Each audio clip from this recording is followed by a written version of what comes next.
If you're retired or about to be, stop and watch this. Scammers are flooding mailboxes right now with fake SSA letters designed to steal your pension.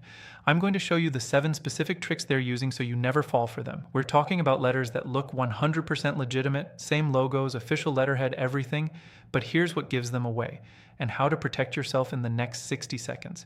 Whether you're 55 or 85, this could save you thousands.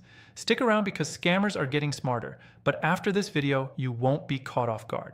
All right, so let's dive right into this, because this is something that's affecting millions of retirees across the country right now. I've been researching scams for years, and I've got to tell you, the SSA mail scams we're seeing in 2024 and 2025 are some of the most sophisticated I've ever witnessed. The reason I'm bringing this to you today is because these scammers are getting incredibly good at what they do. And they're targeting the people who can least afford to lose money. People like your parents, your grandparents, or maybe even you if you're already retired. Let me paint you a picture of what's happening. You wake up one morning, you walk to your mailbox, and there's a letter from the Social Security Administration. It looks official. It's got the seal, it's got the letterhead, it's got your name on it, and it feels important. Your heart might skip a beat a little bit because, let's be honest, getting something from the government can be nerve-wracking.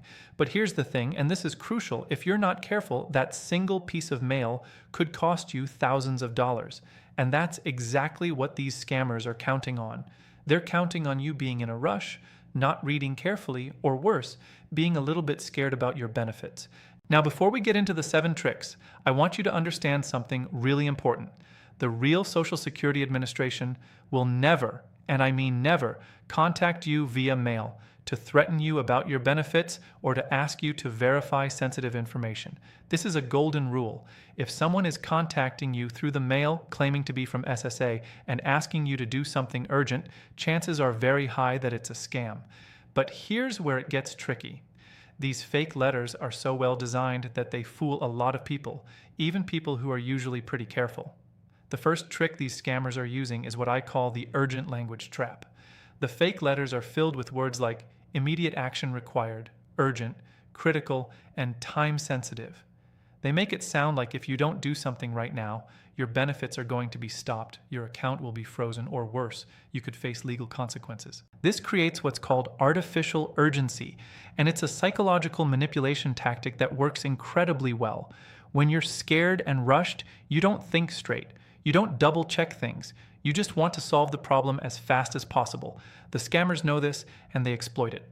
So they'll say something like, your SSA account has been flagged for suspicious activity. You must verify your information within 48 hours or your benefits will be suspended.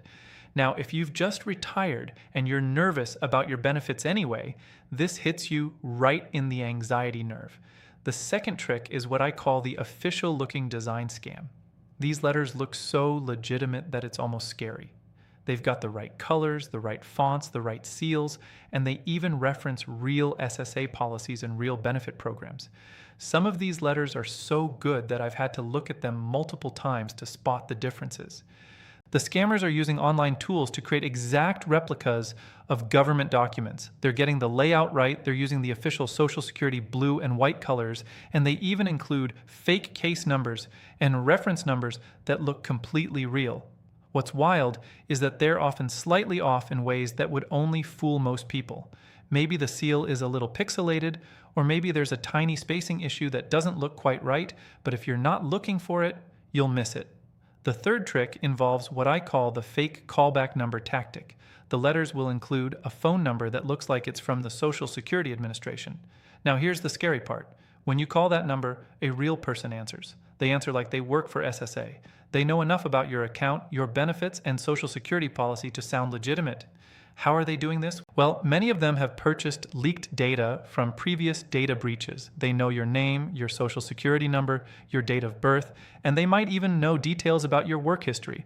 This allows them to have what seems like a legitimate conversation with you. They'll ask you to verify information to help them resolve the problem, but what they're actually doing is extracting more sensitive information from you. The fourth trick is the banking information update scam. These fake letters claim that your banking information has expired or needs to be updated due to new security protocols. They'll ask you to provide your bank account details, your routing number, and sometimes even your online banking passwords. under the guise of protecting your benefits. They might say something like, "To ensure your Social Security direct deposit continues without interruption, we need you to update your banking information with the new secure system." It sounds official, it sounds like it makes sense, and a lot of retirees are getting caught by this one because they legitimately do want to make sure their benefits keep coming. The fifth trick is the verification of personal information request. These scammers will ask you to provide or verify personal information like your Social Security number, your mother's maiden name, your date of birth, the names of your grandchildren, or other details that seem like they should be already on file with the government. But here's the thing, they're doing this because this information is worth money. They can use it to commit identity theft, to open fraudulent accounts in your name, or to sell it to other criminals. The letter will make it sound like this is standard procedure, like the government just needs to confirm these details on their end. It's so clever because it makes logical sense. Of course, the government would have this information, so why would they need to ask for it again? Well, they wouldn't, but the scammers will. The sixth trick is something I call the prize or refund notification scam. Some of these fake letters are telling retirees that they're eligible for additional benefits, a tax refund, or some kind of stimulus payment that they weren't aware of. They're asking people to click a link or call a number to claim their money. Now, this is especially effective with people who are on fixed incomes and struggling a little bit. The promise of extra money is powerful, but when you follow these instructions, you're either downloading malware onto your computer or you're connecting with someone who's going to convince you to send money upfront or provide personal information. The seventh and final trick is the document request scam. These letters ask you to send copies of personal documents like your birth certificate, your passport, your driver's license, or your tax returns to verify your identity or eligibility for benefits. Sometimes they'll even ask you to send these documents via email or to leave them in your mailbox. This is a goldmine for identity thieves. With copies of these documents, they can open credit accounts, take out loans, or commit other types of fraud in your name. And the crazy part? These scammers are often operating from overseas, so even if you realize you've been scammed, it's incredibly difficult to track them down or recover your money. So now that you understand the 7 tricks, let me tell you what you should actually do if you receive something suspicious in the mail. First, don't respond to the letter immediately. I don't care how urgent it says it is. Take a moment. If the letter is claiming to be from the Social Security Administration, you should verify it directly. You can do this by calling the official Social Security Administration phone number, which is 1-800-772-1213. Don't call any number listed on the suspicious letter. Look up the number yourself using a trusted source. When you call, you can ask them directly whether they sent you this letter and whether there's any legitimate issue with your account. Second, understand that the real Social Security Administration will never threaten you via mail. They won't tell you that your benefits are going to be cut off immediately unless you verify information. This just isn't how they operate. If there's ever a legitimate issue with your Social Security account, they will handle it through official channels and they will give you time to respond. Third, never click links in suspicious emails or letters. Never call phone numbers provided in suspicious letters. Never send personal documents or banking information to anyone who contacts you claiming to be from the government unless you've independently verified that they're legitimate by calling the official government agency yourself. Fourth, be aware that if you've already fallen for one of these scams, you need to act fast. Contact your bank, contact the credit bureaus, and consider placing a fraud alert on your credit. You might also want to report the scam to the Federal Trade Commission and to your local law enforcement agency. The faster you act, the better chance you have of preventing additional fraud. Finally, and this is something I really want to emphasize, talk to your family members about this.